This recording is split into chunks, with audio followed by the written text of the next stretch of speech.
की फ्रेम नहीं मिलेगा जैसे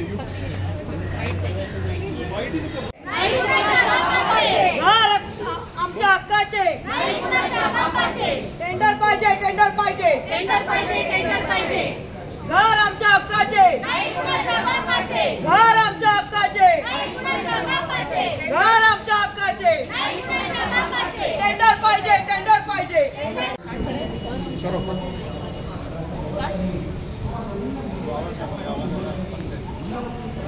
घर आमच्या हक्काचे, नाही कोणाच्या बापाचे. घर आमच्या हक्काचे, नाही कोणाच्या बापाचे. करणार तर करणार, लिगल प्रोसिजर करणार, करणार तर करणार, लिगल प्रोसिजरने जाणार. टेंडर पाहिजे, टेंडर पाहिजे, टेंडर पाहिजे, टेंडर पाहिजे. घर आमच्या हक्काचे, नाही कोणाच्या बापाचे.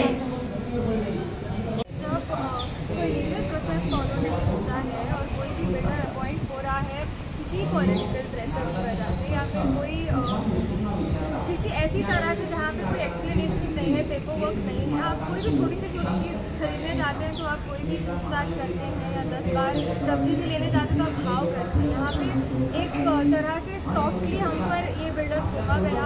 हमको ये नहीं बताया गया है कि इसमें शाहिद बलवा, नबील पटेल इन्वॉल्व हैं जो ऑलरेडी टीवी रियलिटी के स्कैम्स से बहुत ज़्यादा फेमस हुए हैं. उनका ही वो हाथ होते हुए यहाँ पे एक डिफ़िकल्ट सिचुएशन क्रिएट हुई कि जब भी हम बात कर रहे हैं या कोई मांग रख रहे हैं किसी पेपर वर्क की या फिर कोई प्रोसेस फॉलो यानी कि tender process 79A process follow कराने की, तो हमें बोला जाता है कि कोई ज़रूरत नहीं, सब फॉलो हो चुका है.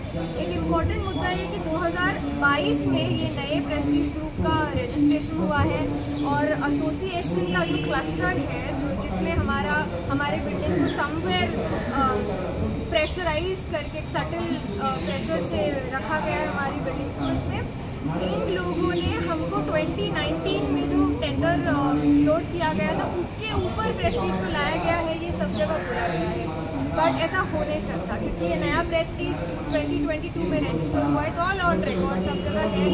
और जब प्रेस्टीज आया था किसी को बोला नहीं गया था कि नबील पटेल और शाहिद बलवा इसका भाग होंगे और सबको पता है कि they have a bad name out there and उनकी मार्केट स्टैंडिंग हमको बताई नहीं गई थी. सवाल पूछने पर सवाल पूछना भी रोक दिया गया था.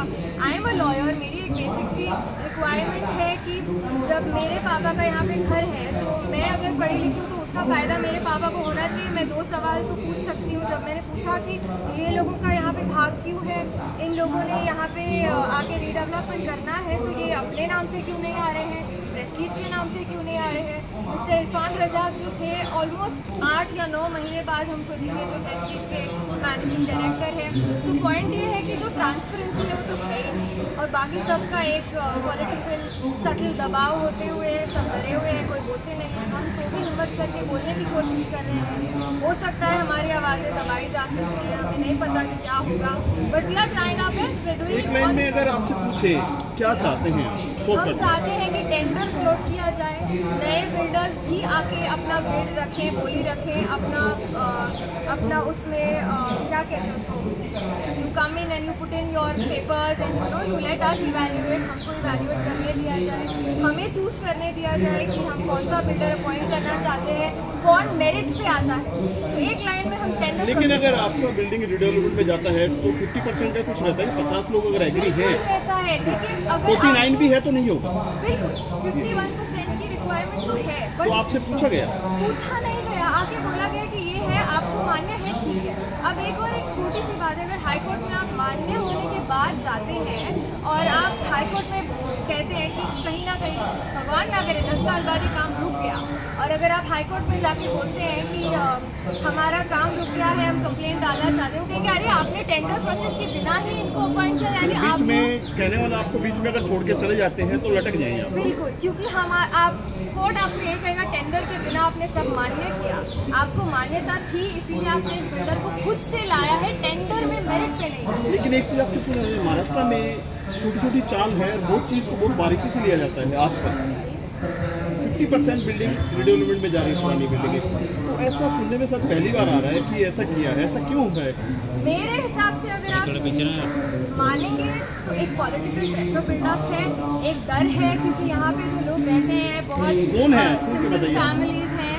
I don't know exact Exactly, but I will still take the name of Mr. Anil Parab because he is the honorary legal advisor of that association. So he is on record. He is not somebody who I am blaming. I am saying he has already taken the responsibility of being the legal advisor of the association. यानी कि उन्हीं के guidance और उन्हीं के किसे अनिल परब काफी बड़ा नाम है। हाँ है, बट वो खुद उसके एडवाइजर ऑन रिकॉर्ड हैं। आप पेपर्स देख लीजिए, उस एसोसिएशन को हेड कर रहे हैं, हमारे लीडर बन रहे हैं, तो उन्होंने लीगल प्रोसेस फॉलो ना करने का क्या रीज़न दिया। दूसरी बात ये है कि एक और मैं ऐड करूँगी अंदर द थिंग इज़ कि महाड़ा में सब कुछ पता होते हुए एक इम्पॉर्टेंट पॉइंट था कि 8:30 बजे शाम को कौन से ऑफिशियल 79 कंडक्ट होते हैं। अगर कोई भी ऑफिशियल काम होता है कोर्ट आवर्स या फिर ऑफिशियल गवर्नमेंट आवर्स के अंदर होता है, वीकेंड पे एक होटल में रेस्टोरेंट में 79 डेज कंडक्ट होते हैं and these things are not explained by anybody. ये क्यों हो रहा है? अगर ऐसे लुक झुक के करना है तो कुछ गलत ही हो रहा है। पीछे बोर्ड है, बोर्ड पे पात्रा चाल का भी नाम है, काफी सारे नाम है, शाहिद बलवा मेंबर, क्या क्या है होर्डिंग में, क्या क्या डाला हुआ है? हाँ, इसमें क्या क्या है? शाहिद बलवा एंड मिस्टर नवीन पटेल, बलवा ग्रुप वही है ना? शायद बलवा ग्रुप वही है, लेकिन प्रेस्टीज 2G मामले में, शायद 3G मामले में 700 करोड़ NCLT में उनका मैटर भी चल रहा है sir. There's a huge scam going, it's all on record. There's nothing that I'm stating which is wrong, क्योंकि सब कुछ out there है, रिकॉर्ड पे है। और जब ये लोग आए तो अपना नाम लेके क्यों नहीं आए? क्योंकि नाम खराब है, और अगर आए हैं तो प्रेस्टीज ग्रुप का सहारा लेके आ रहे हैं। और प्रेस्टीज ग्रुप के इरफान रजाक सर एक बार आए, हमको तो मिले नहीं, सिर्फ एसोसिएशन के कुछ गिने चुने मेंबर्स को मिले और फिर चले गए। हमारे सवालों का क्या, हमारे जवाबों का क्या? हमारे लिए तो कुछ भी नहीं था। मैडम आप क्या कहना चाहता इस बारे में? एक लाइन में बाळासाहेब ठाकरे के बाजू भी रहते हैं आप। सर आमचं एकच म्हणणं आहे की हे जे इनलिगल चालू आहे हे पहिलं बंद केलं पाहिजे। जे लीगल प्रोसिजर आहोत आम्हाला डेव्हलपमेंट सगळ्यांना पाहिजे। आम्ही आमचा विरोध डेव्हलपमेंटला नाही आहे, आमचा विरोध आहे इनलिगल प्रोसिजरला। पहिली म्हणजे प्रोसिजर तुम्ही फॉलो करा, माडाची प्रोसिजर फॉलो करा। 2019चं टेंडर तुम्ही कंटिन्यू करून त्या टेंडर्सचे ऑलरेडी जेवढे आलेले हे होते बिल्डर्स होते त्यांचे EMD ऑलरेडी रिटर्न झालेले आहेत। त्याच्यानंतरसुद्धा 79A प्रोसिजर केली गेली आणि त्यावेळी जेव्हा कंपॅरिझन चार्ट दिला गेला त्यावेळी लोकांना फक्त प्रेस्टीजचंच नाव सांगितलं गेलं बस। त्याच्यानंतर मी स्वतः माडामध्ये लेटरसुद्धा पाठवले होते। माडामधून मला कुठल्याही प्रकारे लेटरला उत्तर आत्तापर्यंत आलेलं नाही आहे। ही माझी सोसायटी आहे, माझ्या सोसायटीत मी राहते। माझ्या सोसायटीच्या सेक्रेटरी चेअरमनला मी स्टार्टपासून पत्र दिलेली आहेत की मला पेपर